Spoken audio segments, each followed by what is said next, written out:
Today, my sermon is entitled, It Pays. It Pays. You know, I come from a Baptist church in Toledo, Ohio, Mount Pilgrim Baptist Church. And during the days of my youth, I reflect and remember the worship experience at Mount Pilgrim Baptist Church. In those days, the pastor, Reverend Coleman, would proclaim, It pays. And the congregation would respond, It pays to serve Jesus. And then the congregation would sing and shout and testify as they would reminisce and revisit how it pays to serve Jesus. And this act of praise, worship, and celebration will go on for a half hour or more, talking about it pays. As a faithful believers would proclaim, it pays to serve Jesus. People would reflect, they would talk about the goodness of God. And at the end of their worship experience, said, we had a good service today. The pastor summarized the entire Bible from Genesis to Revelation with 5 simple words. It pays to serve Jesus. Well, it pays has meaning for the old Bible believing, Bible studying church. But for many of us today, it doesn't have meaning. Many of us today doesn't know what it means to say it pays. When we talk about it pays or serving God, we often think serving God is for the clergy. But the truth be told, the Bible teaches that all human beings, all humanity is called to serve God. Our service may not be that as a minister. Our service may not be that directly related to the institutional church. But serving God is expressed in how we treat our fellow man. So to serve God means to follow the teachings and the life and ministry of Jesus Christ. And so we say, old folk would say, Bible believers would say, it pays to serve Jesus. But it pays, as I said, has little meaning for the modern American today. So let's revisit the Bible. Let's pull out a story that would demonstrate and articulate the meaning of it pays. Let's look back, 3,000 years. Let's go back before there was the United States of America, before there was the Republican Party, before there was the Democrat Party, before there was the liberal versus the conservative. Let's go back 3,000 years before there was even nations that as we know them today, before there were leaders as we know them today. Let's go way back in time. Let's go back about 3,000 years ago. And let's open up a book, old book found in the Bible. So maybe by reviewing one of the old Bible stories, we might be like those old Christians at Mount Pilgrim Baptist Church and know what it means when the minister says it pays. Well, throughout the Bible, embedded in the Bible, from Genesis to Revelation, embedded is the story or the message that it pays to serve God. It pays to serve Jesus. So let's revisit the old story. 1 Kings, the 17th chapter. Elijah was a holy prophet. The 17th chapter begins a story about Elijah meeting a widow woman. Elijah lived during the rule of King Ahab. Now, King Ahab was the evilest man among all the kings of Israel. Ahab's story is full of power, adultery, corruption, and divine judgment. Ahab married the infamous Jezebel, a pagan princess who introduced the worship of Baal to Israel. Ahab's leadership is marked by spiritual and moral decline. See, a lot of times when people are saved, a lot of times when people are Bible believers, a lot of times when people are going to church, they hook up with anybody. And sometimes when you hook up with a sinner, the sinner's ways and the sinner's practices will invade your ways and practice. That's what you gotta be careful who you decide to marry, who you decide to date, who you decide to be friends with, because sometimes your crowd can influence you. Ahab probably was already evil in him. But when he married this evil Jezebel, Jezebel brought all her evil teachings into the kingdom, into his leadership. So Elijah would speak against the evil of King Rahab and his wife, turning away from God, and announced there will be a famine on Israel for 3 years and 6 months because of the evil that King Ahab was bringing. King Ahab sought to kill Elijah. God first directs Elijah away from the famine, the cursed empire, and out in the wilderness. God says, go out in the wilderness. You'll find a brook. You can drink from there. And I'll send ravens, birds, to supply you with food. He stayed there for a while. But then the brook dries because there was no rain in the land, because there was no rain for 3 years and 6 months. Then God tells Elijah to go to Zarephath and look for a widow who was told to care for him. Now, Zarephath is the city that housed the evil worshipers and teachings of Baal. And Zarephath is where Jezebel and all her followers began.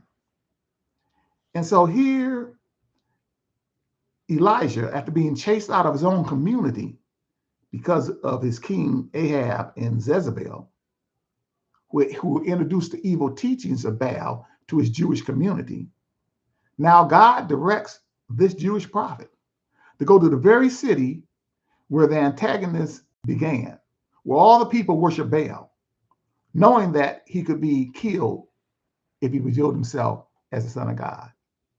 He says, go to Zarephath, the evil city where all the people worship, and you're going to find a widow woman, and she worships me. And I've already told her to feed you. So, by faith, Elijah goes to this evil city.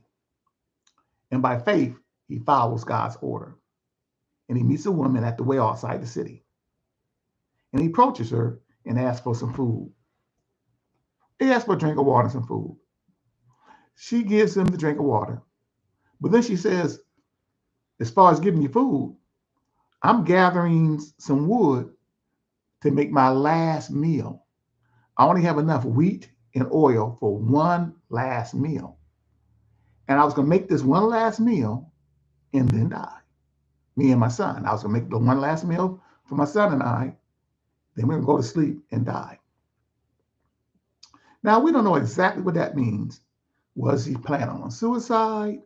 Was she going to just go to sleep and expect starvation? We don't know the total. She doesn't go into detail. All she says is, this will be our last meal for me and my son. This is the last piece of wheat I have, last piece of oil I have. And that's going to happen. Elijah says, well, if you give me some food, God will make sure that you will continue and your son continue to live. God will replenish your jar of wheat and oil so you have enough food for me and your son. Now remember, God had already told the woman anyway to feed the prophet. So she does it. And she reaches in and takes the last bit of wheat and oil and she makes some bread for the prophet, Elijah. Then she goes back to that same bowl and as more wheat and bread was replenished. And she made something for her son. And they did that for quite a while. We don't know how long. And he says she did it for quite a while everybody around her was starving, while people was running out of wheat and food. God kept replenishing her food. Now remember, this is a widow woman. 3,000 years ago, when you was a widower, you're poor. You have no protection. You have no rights. Even if the husband leaves something and has something, it goes to the son, not to her. There's no social security. There's no welfare payment to help the widower. She's out on her own. She can be killed, attacked, abused. She's not allowed to work back in those days. And so she was preparing to die. And she was a pagan, living in a pagan city. The very pagans that overturned and attacked many of the Israelites. But the Bible says God spoke to that woman. So she was a pagan, but she also knew God because God had spoke to her. And God said, I want you to feed my prophet. Now, when she accepted the responsibility to feed a prophet, she was also risking her life. Because if they would have walked in and saw that she was protecting this Jewish religious leader, they would have killed her and the religious leader. But this woman, by faith, I don't know, I could imagine she probably would have been thinking, I wish I was a Jew. I wish I could be among godly people. I want to follow this God. I wish I could follow a God like this. And now here I am, starving with a son, no food. And as she would, I would imagine, maybe pray to God about her situation. God says, I'm sending you a prophet. I'd like you to feed him. I'm quite sure she says, you're feeding me a prophet. Now, holy men at that particular time didn't work. They were just supposed to meditate and read scriptures and write and explain things. Now, I'm a single woman. I'm a poor woman. I got a son here to feed. And now you got to bring me another person to feed? But all she does is says, yes, Lord. And the prophet comes and she feeds and takes care of this prophet. Later, the son dies and she gets upset about that. She runs to the prophet. The prophet prays to God, prays for the son, and the son is brought back to life and healed. Now, why would Jewish people record this story about this widow heathen woman? It's just a one chapter story and put it in their Bible. Why would some Jewish people tell a story about this non-Jewish woman? I think the story is put in so that we would know that God works with all people. That you may think God is not active, but God is active in all people. God is active in your tribe as well as the other tribe.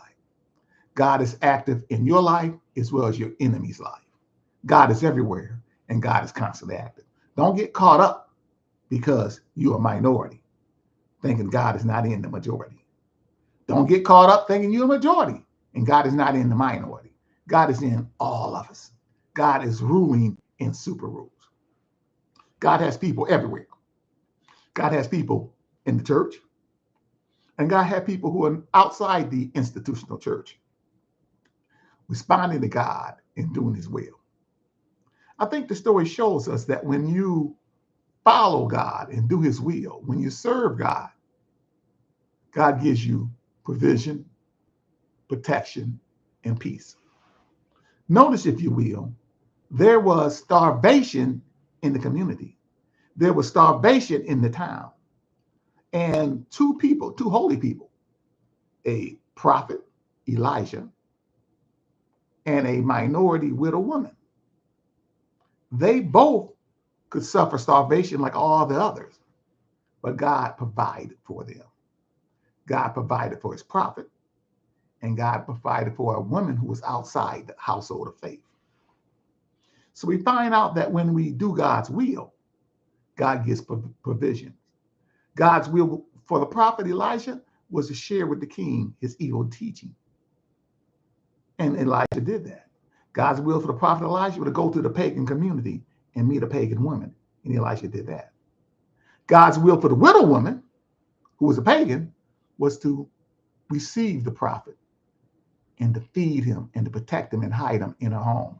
And she did that. So we find out that when you do God's will, when you serve God, when you serve Jesus, God gives you provision. God gives you protection. The prophet was protected, living in a widow's house. He was in an area where the community would kill him if they knew he was a Jewish prophet. He's in a non-Jewish area with non-Jewish believers. But this one non-Jewish woman protected him in the confines of his home. He was protected. But also Elijah gave the widow woman protection, because when her son was attacked with death and disease, he prayed, and that son was delivered from the death and the disease. When a woman was attacked with famine and death and starvation, the prophet protected her and told her just to dip in that jar, make bread for him, and then dip in the jar, make bread for her and the son, and the jar would never be empty. And finally, when you do God's will, when you serve Jesus, you have peace. Because after the entire event of getting her food and her son raised from the dead, the woman said to Elijah, "Now I know that you are a man of God, and that the word of God from your mouth is the truth." And she was at peace. Yes, it pays to serve Jesus. I was young and now I'm old, yet I've never seen the righteous forsaken or his children begging for bread. It pays to serve Jesus. If you have understanding that it pays, if you can look at your life and realize how God has blessed you while you serve, you can celebrate with me like the saints at Mount Pilgrim Baptist Church, when a preacher would say, "It pays," and a congregation would shout, "It pays to serve Jesus." No matter what happens in life, always remember it pays. Just serve God, serve Jesus. And regardless of your situation, regardless of your circumstances, if you serve my God, you'll learn it pays to serve Jesus. Yes, unemployment may visit your home, but while you're unemployed, just listen to God and learn how to serve and be faithful to serve others. And you realize, even though when I'm unemployed, it pays to serve Jesus. A recession may come, just like the widow woman was in an area where there was starvation. And even faced with starvation, she had a choice to serve Jesus. She said, "I'm going to serve and take care of this preacher." And while everybody else was starving, she had plenty of food, because it pays to serve Jesus. Oh, people get all upset. They say, "Oh, Donald Trump may become president and the world going to end." Oh, Donald Trump can come. But just remember, it pays to serve Jesus. People say, "Oh, Kamala Harris is going to become president and the world going to end." Oh, Kamala Harris can become president too. Remember, it pays to serve Jesus. I don't care if you're rich, if you're poor, if you're the minority or if you're a majority, if you're Republican or if you're Democrat, if you're liberal or if you're conservative, if you're fat or you're skinny, if you have friends or don't have friends, it doesn't matter. Just remember, it pays to serve Jesus. Whatever situation you're in, prosperity or scarcity, just remember, whatever your situation is, just serve God. Because if you serve God in your situation, it pays. It pays to serve God. Oh, yeah, it pays. So celebrate with me this morning that it pays to serve Jesus. If you can realize, when you look back at your life, every time I trusted in the Lord, it worked out. Because the Lord gives me provision. The Lord gives me protection. And once you get provision, and once you get perfection, protection, you can sit back and have peace and say, it pays to serve Jesus. And like the preacher at my home church, Mount Pilgrim Baptist Church, he could stand up and say, it pays. And people would shout, it pays to serve Jesus. And when you realize it truly pays, you can shout the victory. Your faith is believing that God exists. And, oh, do I got a witness here? He richly blesses those to seek him. So if you're willing to seek God in your service to humanity, you'll be richly blessed. And you know what it means when it says it pays to serve Jesus. There's a verse in the song, "It Pays to Serve Jesus," the fourth verse, and it says, "How rich is the blessings the world cannot give. I'm satisfied fully for Jesus to live.